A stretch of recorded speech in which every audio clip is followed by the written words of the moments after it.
बात करनी है वर्क, पावर और एनर्जी की। तो वर्क क्या होता है?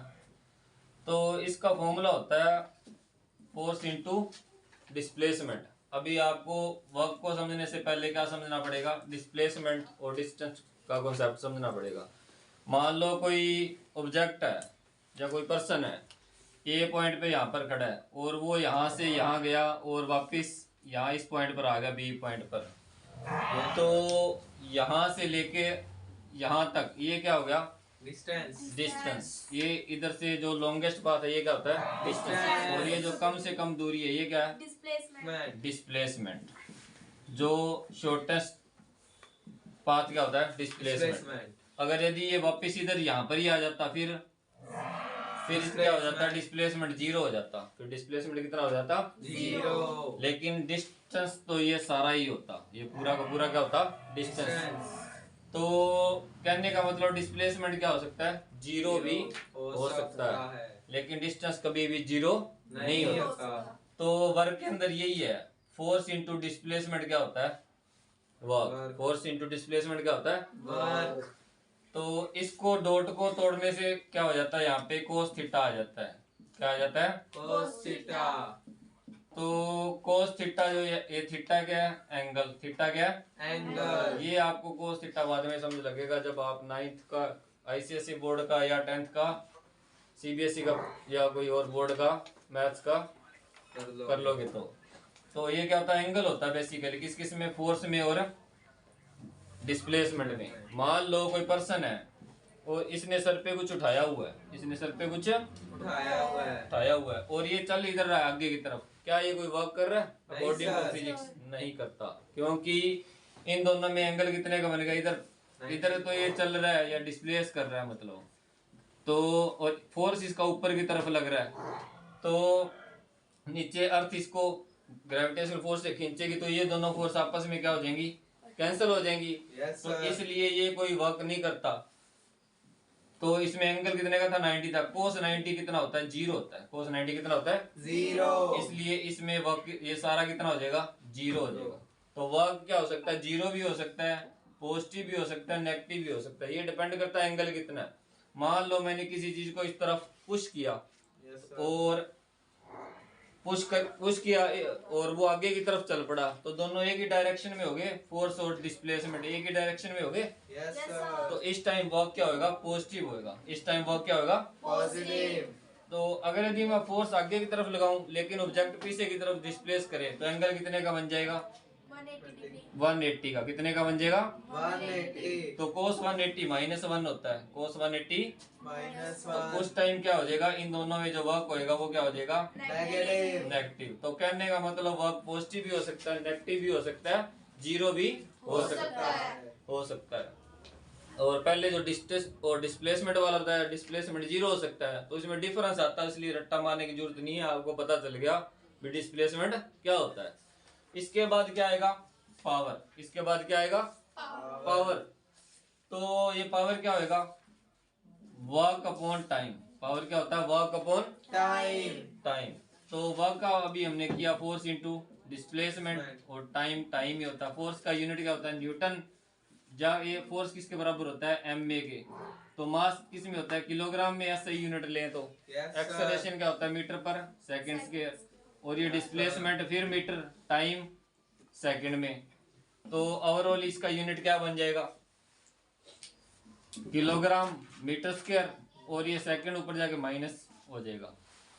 तो ये इसका यूनिट आ गया। इसको वोट भी कहते हैं। क्या कहते हैं? वोट भी कहते हैं। जो भी हमने पहले किया था वर्क, इसका यूनिट क्या था? Newton metre. क्या था?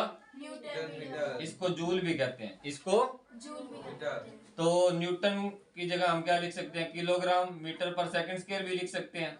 क्योंकि F बराबर ma होता है, तो m का यूनिट किलोग्राम और एक्सेलरेशन का मीटर पर सेकंड स्क्वायर। तो किलोग्राम ही रहेगा, मीटर की पावर 2 हो जाएगा और सेकंड पर सेकंड स्क्वायर हो जाएगा। इसको हम जूल कहते हैं। इसको हम क्या कहते हैं? जूल। पता चल गया? Yes sir. तो ये था वर्क और पावर का कॉन्सेप्ट। उसके बाद है एनर्जी। एनर्जी क्या होता है? Capacity to do work. Capacity to do work. कोई काम करने की समर्था को हम क्या कहते हैं, एनर्जी या ऊर्जा कहते हैं, मतलब ठीक है। तो एनर्जी को हम लेकिन बना नहीं सकते, इसको अलग अलग फॉर्म में चेंज कर सकते हैं, एक फॉर्म से अलग अलग फॉर्म में। तो ये कौन कौन सी हो सकती है, kinetic energy, potential energy, mechanical energy, electrical energy, chemical energy और हीट और ग्रेविटेशनल एनर्जी। तो कोई ऑब्जेक्ट गति में है, मतलब मोशन में है, तो उसमें कौन सी एनर्जी होगी, काइनेटिक एनर्जी। जैसे पानी ऊपर से गिराते हैं फैंस पे और वहां पे क्या बनाते हैं, बिजली बनाते हैं।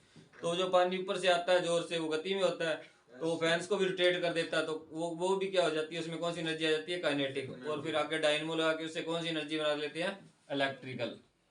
तो कहने का मतलब जो चीजें रोल कर रही है या गति में, उनमें कौन सी एनर्जी होगी, काइनेटिक एनर्जी।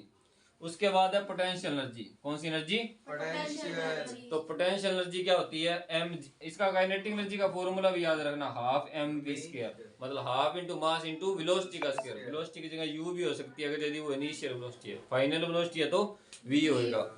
उसके बाद क्या है, पोटेंशियल एनर्जी। पोटेंशियल एनर्जी का फॉर्मूला तो होता है M G H, M G H. तो ये जो पोटेंशियल एनर्जी है शेप पे भी डिपेंड करती है, हाइट या पोजीशन पे भी डिपेंड करती है। मान लो ये मेरे पास कोई ऑब्जेक्ट है और ये यहाँ पे है, इस हाइट पे है, ठीक है। कितनी हाइट है, मान लो 2 मीटर इसकी हाइट है। Yes sir. और इसका मास मान लिया 10 kg और जी कितना होता है 9.8, हाइट कितनी है 2। तो इनको मल्टीप्लाई करोगे तो कौन सी एनर्जी आ जाएगी, पोटेंशियल एनर्जी। 296। अभी 2 की जगह मैंने 3 मीटर हाइट पे ले गया तो एनर्जी फिर चेंज हो जाएगी, इतनी 10 इंटू 9.8 इंटू 3 हो जाएगी।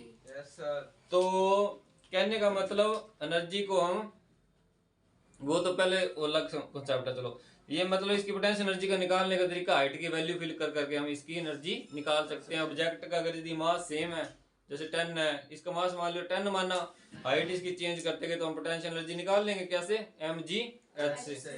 इसके बाद क्या आएगी, मैकेनिकल एनर्जी, जो दोनों का सम हो जाएगा, काइनेटिक और पोटेंशियल का। और ये मैकेनिकल एनर्जी, जैसे अपन जनरेटर वगैरह चलाते हैं, इंजन वगैरह चलाते हैं, उसको हैंडल को हम रोटेट करते हैं, तो उस टाइम कौन सी एनर्जी होती है वहां पे, मैकेनिकल एनर्जी। उसके और कौन सी है, इलेक्ट्रिकल एनर्जी। इसके बाद और कौन सी एनर्जी है, इलेक्ट्रिकल एनर्जी। इलेक्ट्रिकल एनर्जी जैसे कोई भी इलेक्ट्रिकल इंस्ट्रूमेंट्स वगैरह हैं, तो उनमें कौन सी एनर्जी होगी, इलेक्ट्रिकल एनर्जी। तो जैसे आयरन है, आयरन में कौन सी एनर्जी का लॉस होता है, हीट की फॉर्म में लॉस होता है, ठीक है। तो वो देखना पड़ेगा कि ऑब्जेक्ट कैसा है और किस चीज की हम बात कर रहे हैं। तो लॉस की बात की थी, तो लॉस तो हीट की फॉर्म में होगी। उसके बाद ग्रेविटेशनल पोटेंशियल एनर्जी कौन सी, कहाँ पर होगी, ग्रेविटी की वजह से या अर्थ की वजह से। मान लो जो इलेक्ट्रिसिटी बनाते हैं थर्मल पावर प्लांट्स के अंदर, वहाँ पे क्या तोड़ते हैं, यूरेनियम वगैरह तोड़ते हैं, तो वहाँ पे कौन सी एनर्जी होगी, वो तो होगी, थर्मल एनर्जी होती है कि नहीं होती, होती है सर।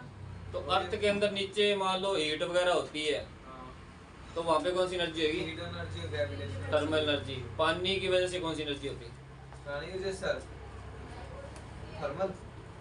टाइडल वगैरह सुना, टाइड्स आते हैं। Yes sir. क्या होता है टाइड, राइट सर, वो है? नहीं, वो वाला टाइड। जैसे पानी वगैरह बहुत ज्यादा हो जाए, जैसे चंद्रमा का ग्रहण वगैरह लगता है, तब ज्वार भाटा आ जाता है जैसे। तो चलो कोई बात नहीं, इतनी एनर्जी करनी है आपने, ठीक है। चलो रोटेट लोग ना।